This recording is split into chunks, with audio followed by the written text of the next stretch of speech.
Kolkata police की दूधिया वर्दी पर एक दाग नहीं है, उस पर तो सतह दर सतह धागे धागे पर कालीमा पुती हुई है, और वो कब अपना शेड बदलते बदलते इनकी आंखों के सामने ही मैली हो गई, ये इन्हें दिखा नहीं। कोलकाता पुलिस कोर्ट में हर दिन जज से गालियां सुन रही है, पर ढीठ और पतितों की तरह सामान्य नागरिकों को न केवल नोटिस दे रही है, बल्कि उनके घर जाकर उनके परिजनों को यह धमकी देती फिर रही है कि करियर बर्बाद कर देंगे, तुम्हारा करियर बर्बाद कर दोगे, तुम्हारे बाप की गुलामी कर रहे हैं लोग कि तुम जब चाहोगे किसी का करियर बर्बाद कर दोगे। क्या इस राष्ट्र में तुम और तुम्हारे मालिक ही हैं केवल सत्ता में? क्या यहां न्यायपालिका नहीं है जो तुम्हारी धमकियों का निराकरण करे? यदि न्यायपालिका निष्पक्षता से या साक्ष्यों के आधार पर कार्य करने लगे तो तुम्हारी पूरी पुलिस डिसबैंड कर देगी। तो आपने गलत लिखा, ट्वीट डिलीट कीजिए, वरना क्या कोलकाता पुलिस? यही धमकी दे देकर काम करना है तो वर्दी उतार दो और नीली कोर वाली साड़ी पहनकर टीएमसी की सदस्यता ले लो, या साड़ी अफोर्ड नहीं कर सकते तो इस मैली उजली वर्दी पर नीले रंग का स्ट्रिप सिलवा लो। कम से कम लोग तुम्हें देखकर भ्रमित तो नहीं होंगे कि यह पुलिस है और हमारी रक्षा करेगी।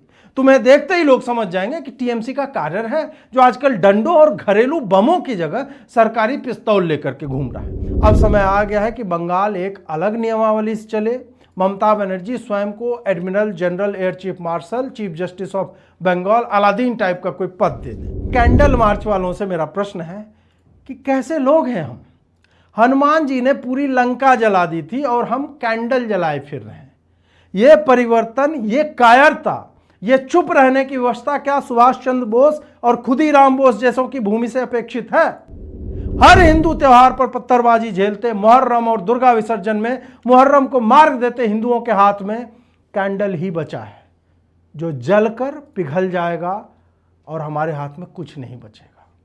बंगाल का समाज उस सड़क पर खड़ा है जहां एक ओर पुलिस है, दूसरी ओर पार्टी, और दोनों ही भीड़ गुंडों की है। समाज को यह तय करना है कि वह इनके भय से सिमटती जाए या फिर ऐसी पुलिस और पार्टी को उचित उत्तर दे। हर राज्य की पुलिस सत्ता के हिसाब से कार्य करती है, पर बंगाल की पुलिस ने संभवतः डॉक्टर फॉस्टस बनकर अपनी आत्मा मेफिस्टोफिलिस के माध्यम से शैतान लूसीफर के चरणों में गिरवी रख दी है। आगे बढ़ने से पहले आप सबों से आग्रह है कि वीडियो को जितना शेयर कर सकते हैं करें, क्योंकि इस तरह की उच्छृंखल सत्ताओं को यदि हम और आप कभी दुर्गा के पांव में अंजलि और कभी फूल चढ़ाते हैं ये पुरुष, कभी सूर्य मरियम में मरियम को इज्जत देते हैं पुरुष, कभी बीबी फातिमा को बहुत अफजल और बहुत ऊंचा दिखाते हैं ये पुरुष, कभी काली के पास जाकर अपनी प्रार्थनाओं को पूरा करने की कोशिश करते हैं ये पुरुष, कभी मदर मैरी के नाम से और कभी मरियम अलैहिस्सलाम के नाम से हमें इज्जत के नाम से पुकारते हैं ये पुरुष, और कभी हमारे कपड़े उतार करके गीदड़ों की तरह हमें नोच खाते भी हैं यही पुरुष। मैं कभी नहीं चाहती एक महिला होते हुए कि कुंडी लगाकर सोऊं। मैं कभी नहीं चाहती एक महिला होते हुए कि काश मैं लड़का होती। मुझे घमंड है कि मैं लड़की हूं, मुझे गुरूर है कि मैं लड़की हूं, और मुझे अभिमान है, स्वाभिमान है कि मैं लड़की हूं। मैं उन लड़कियों की आवाज हूं जो बोल नहीं पाती जुबान होते हुए। मैं उन लड़कियों की आवाज हूं जो सहन कर लेती है लेकिन अपनी दर्द को बता नहीं पाती। बहुत बुरा लगता है शैला, जब लड़की को किसी डॉक्टर, इंजीनियर, वकील के तौर पर नहीं बल्कि एक मांस और एक शरीर के तौर पर देखा जाता है। बहुत रोंगटे खड़े हो जाते हैं कि 21वीं सदी और आजादी के 78 साल में भी आज भी महिलाओं का बलात्कार होता है।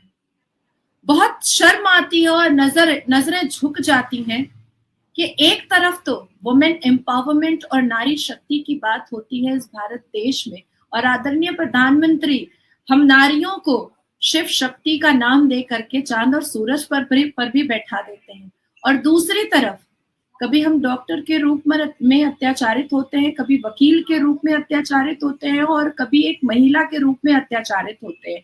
21वीं सदी के इस दौर में भी हम जीन्स पहनते हैं तो लड़कों का मन मचल जाता है। 21वीं सदी के इस दौर में भी हम शर्ट में निकलते हैं तो लड़के हमें बुरी नजरों से देखते हैं।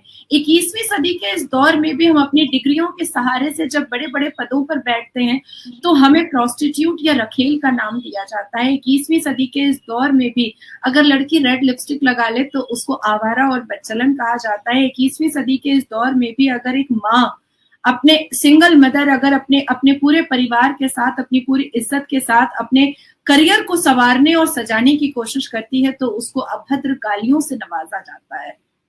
बहुत शर्म आती है तब जिस पुलिस को हम अपना अंगरक्षक समझते हैं, जिस पुलिस को के पुलिस स्टेशन में जाकर के हम ये सोचते हैं कि अब तो हम सुरक्षित हो गए, और हमारी इज्जत को तार तार करने वाला पश्चिम बंगाल का वो पुलिस हमारी ही एक इंटर्नी डॉक्टर को ऐसे गीदड़ों की तरह नोचता है मानो जैसे कोई हबशी जानवर या कोई भूखा दरिंदा या कोई बहुत दिनों से भूखा घड़ियाल या बहुत दिनों से भूखा गीदड़ भी वैसे किसी इंसान को देख करके नोचता ना हो, वैसे उस पुलिस ने नोचा।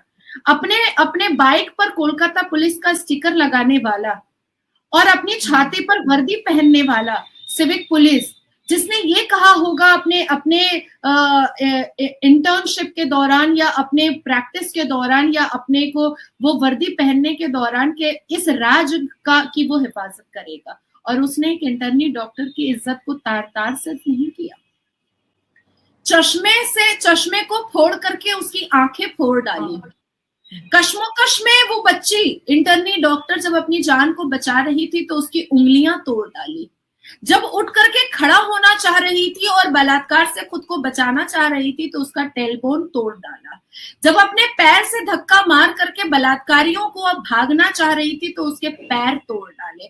जब कमर से उठ करके अपने नीचे अंग के शरीर को बलात्कार होने से रोकना चाह रही थी तो उसके दोनों पैर को चीर करके एक को राइट तरफ और एक को लेफ्ट की तरफ दे डाला। जब मुंह से चीखना चाह रही थी तो उसके जॉ लाइन को तोड़ डाला। जब जुबान से उनको पुकार करके रोकना चाह रही थी तो जुबान खींच डाला। आंखों से खून निकल रहा था, उंगलियां टूटी हुई थी, जुबान से बोली नहीं निकल रही थी, शरीर के 47 हड्डियां टूट चुकी थी और वर्जाइना के साथ साथ ब्लड आंख, नाक, मुंह और शरीर के 47 हिस्सों से निकल रहा था।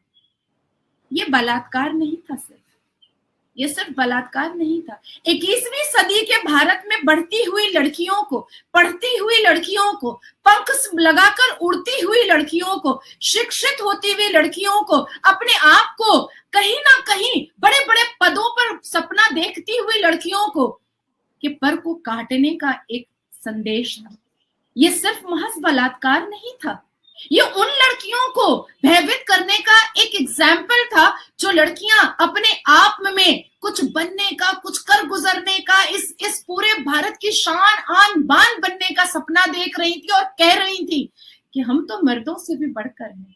अगर मर्द डॉक्टर बन सकते हैं तो घर की बेटी क्यों नहीं बन सकती? अगर मर्द वकील बन सकते हैं तो घर की बेटी क्यों नहीं बन सकती? ये उन तमाम लड़कियों का मनोबल तोड़ने का एक एग्जाम्पल था जो लड़कियां ये कहती हैं कि हम किसी से कम नहीं। आज आंखें रो रही हैं, आज जबान लड़खड़ा रहे हैं मेरे। आज सुबह से 10 से 12 चैनल्स को मैंने इसी बारे में बात किया है और सब पर मैंने यही कहा है कि क्या 15 अगस्त को आजादी मनानी चाहिए थी इस देश की लड़कियों को? हमने निर्भया का कांड देखा था जब कांग्रेस की सरकार थी और निर्भया के आरोपियों को सजा दिलाने में 7 साल 3 महीना लग गया और एक ऐतिहासिक सजा मिली कि आरोपियों को फांसी की सजा मिली। लेकिन पश्चिम बंगाल, जहां पर मुसलमानों की तुष्टीकरण की राजनीति, मुस्लिम अपीजमेंट की राजनीति, मुसलमान घुसपैठियों को वोट बैंक बनाने की राजनीति, जहां पर मदरसे की और मजार की राजनीति, जहां पर इमामबाड़े और हज हाउस की राजनीति करते करते करते करते कहीं ना कहीं मुसलमानों को खुश करते करते ममता बनर्जी, जो पूरे भारत में सिर्फ एकमात्र महिला मुख्यमंत्री है, वो ये भूल गई कि सिर्फ सुरक्षा मुसलमानों को, इमामबाड़े को नहीं चाहिए। इस देश की महिलाओं के साथ साथ इस राज्य